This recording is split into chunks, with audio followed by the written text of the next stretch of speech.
Welcome back to another episode of Rock Boys Football Dill. Shane Beamer, the South Carolina Gamecocks, continuing to work their way through spring practice, and we say this all the time. Like this period of spring practice, this is when you start to see players separate, right? We're getting into some of the scrimmages on Saturdays. We're going into the spring game. The bullets are getting a little bit more real in practice for South Carolina, and you're starting to see some players that are putting a stamp on being contributors for this team going into 2025. And a few of the names are kind of some surprise names that I don't think even a lot of South Carolina fans who live and breathe this program thought we'd be talking about towards the end of spring practice. Fired up to get into it. Before we do, and as always, to the South Carolina fans, I most importantly just want to say thank you to you guys. It's been really fun talking this team over the last couple of months, and the South Carolina fans who've been rocking with the boys going way back to November, going way back to the winter transfer portal period.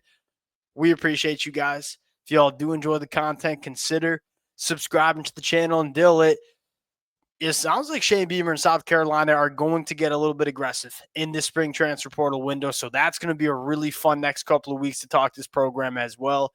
If y'all do enjoy the content, consider subscribing to the channel. Dill, without further ado, let's talk about a name that I don't think many expected that we were going to be talking about. That is Brady Hunt. Now, I'm guessing that most South Carolina fans who are listening to this know who Brady Hunt is. The background of Brady Hunt is kind of phenomenal. It's a very intriguing background where he played quarterback at the high school ranks, went to the MAC as a walk-on, made the transition to the tight end position. Dill, his redshirt freshman year, less than 18 months into playing the tight end position, goes for over 400 yards and becomes one of the top pass catchers in that conference. Misses a year with injury, decides to transfer to South Carolina. And although he did not play a ton for South Carolina in the 2024 year, I think that had a lot more to do with Joshua Simon kind of just being a dog than Brady Hunt being a non-factor. And it sounds like with the absence of Michael Smith, Brady Hunt's turned into a big-time piece of this South Carolina passing attack going into 2025. And honestly, you look at the way South Carolina imagines they'll want to play, at least some part of what they're going to do. It's going to be about being a physical team, a team that can run the ball. You look at how big that offensive line is going to be and kind of what maybe the identity will be. You need tight ends who can block. And Josh Simon, the reason why he could be on the field pretty much every snap is he blocked too. And he was obviously a very good receiving threat. In Michael Smith, I mean, he is probably the more talented tight end in this room. But does he block the way Brady Hunt's going to block for this team and kind of give more of that complete tight end kind of feel, if you will? That's probably where Brady Hunt can carve a bit of a Here's what I think is the best asset of Brady Hunt, and I would agree. And I think that's probably why you brought in Jordan Dingle as well from Kentucky. You know, another guy that's known for what he does blocking. You saw the word or the term safety blanket. Brady Hunt's turning into LaNorris Sellers a safety blanket. Dill, that matters. Now going back to 2024, Joshua Simon, he was kind of the engine of the passing attack for South Carolina. He had the most receiving yards. He had the most targets. But he was also the safety blanket. Now, I don't think Brady Hunt is going to be the engine of the passing attack. You know, I think that lies within all the wide receivers that we hear emerging. But what's one of the best things you can do for LaNorris Sellers? In fact, what is that? The one step that we are looking from LaNorris Sellers is maybe a little bit more efficient, maybe a little bit more consistent, and giving LaNorris Sellers a guy that's a veteran tight end that knows how to find green grass, that knows how to separate and present himself to the quarterback. I don't think Brady Hunt is going to be a top 3 wide receiver on this football team, but to give LaNorris Sellers that steady Eddie veteran tight end presence, I think that's going to matter too for South Carolina going into 2025 as well. Especially if they're going to get more production on the boundary. You still want to be able to work the middle of the field with your tight end. And that's where LaNorris Sellers, again, you saw him be pretty effective with guys like Bennett, guys like Simon in the middle of the field. So you still want that tight end position to be productive. Now, again, I don't think you want your passing attack running through the tight end like it did last year. That was probably more of an issue with the wide receiver room. So you want to see the wideouts tend to take control and maybe Brady Hunt, Michael Smith not need to be the focal point. But again, it's still really helpful to have that tight end position kind of rolling and being able to play with some versatility, especially if you can really get get that passing attack going downfield and down to the boundary. That's probably a good segue to talk about the wide receiver room. Now, what we've talked about mostly with the wide receivers are the young talent, the guys who are the freshmen, the early enrollee freshmen. I think we had this conversation at some point during spring. I think there was a reason that Shane Beamer did not go to the transfer portal to go out and add a big-time wide receiver, because I think he knew what he had coming in. It seems like every time you open up the spring practice notes, it's Malik Clark, or it's a guy like Brian Rowe, or it's a guy like Jaden Sellers. Like, one of those guys is flashing. It sounds like Brian Rowe's been the most consistent name that's been mentioned. We can't forget about Nick Harbor. And what fires me up the most about Nick Harbor, and this is something we talked about at the beginning of spring, but haven't really talked about since, is not participating in track, having that first full offseason as a pure football player could do wonders for him. We know he's a freak athlete. I don't need to hear any of the flashy stuff that's coming out for Nick Harbor during spring practice, because we've seen that. He's a more consistent wide receiver, not only catching the football, but creating separation. Because one of the knocks you might have on Nick Harbor during his early career at South Carolina was, at times a one-trick pony. And I thought it got better towards the end of 2024, but at times for South Carolina, it's been, hey, I'm just really big, really fast, and I'm just going to run down the field and stretch the field vertically. Okay, we love that asset that he brought the first 2 years at South Carolina, but you are going into year 3 where you're the wide receiver 1. We're going to need more from you than just that big body vertical threat. And it sounds like, because he has had this whole spring to develop as a football player, it sounds like you're going to get that from Nick Harbor going into 2025. Yeah, and that was always going to be that storyline, because even last year, you didn't really have that guy. It's like when you see like those numbers, you didn't have that 1,000-yard receiver. And again, part of that was the passing attack with LaNorris Sellers kind of taking a little bit of time to get off the ground. But right now, you kind of have him going. I think LaNorris Sellers established himself as a guy who's very capable, I think, of running a very strong passing attack. And with that, you then need your number 1 wide receiver to start playing like a number 1 wide receiver. Probably worth noting, too, sorry to cut you off here, go back to last year during spring practice. We weren't even sure if LaNorris Sellers was going to be the starting quarterback for South Carolina. And Nick Harbor was probably not. I don't even think he was participating in much of spring practice, because he was running track and field. And if he was, he probably wasn't running with the ones. You talk about chemistry developing between those two. Like, it's not crazy to make a statement that LaNorris Sellers and Nick Harbor could be one of the more dynamic quarterback wide receiver batteries that we see in the sport in the 2025 year. Last storyline on offense is Boaz Stanley being the glue is something I want to talk about, but I want to talk about the offensive line in general starting to come together. Dill, I've been banging the table pretty much all spring, all winter, that I'm extremely high on this offensive line. You've heard about some growing pains early for South Carolina. Now, why might have those growing pains taken place? Because you're kind of moving guys around. You're giving guys a lot of different work at a lot of different positions, right? Tree Babalade kicking into guard, getting used to playing guard next to Josiah Thompson. It sounds like they're hitting their stride. I think most importantly, it sounds like South Carolina has found their starting 5, and now it's about to build. Like, in the first 3 weeks of spring practice, we thought Nick Sharp was going to be a starter. We thought Rodney Newsom was going to be the other starting guard. Now, Casey Henry's still working through an injury, so Jatavius Shivers is getting a lot of work at right tackle, but you kind of know what your starting 5 is going to look like. We are confident that the personnel, the players, are good. There's a lot of teams in spring practice at this point, Dill, that, man, we hope our offensive line comes together. Well, guess what? You ain't really got that many good players, so it probably ain't coming together. Your players aren't just going to get that much better going into August. South Carolina has the personnel to be a good unit. Now it's just about having it come together. And I think what fires me up the most is we figured out what the best recipe is.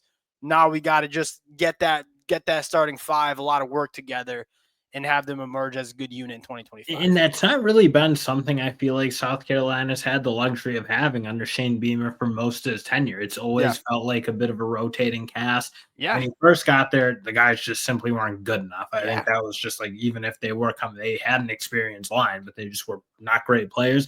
And then last year, shuffling the decks a lot. It felt like Josiah Thompson didn't really emerge and take that job till later in the season.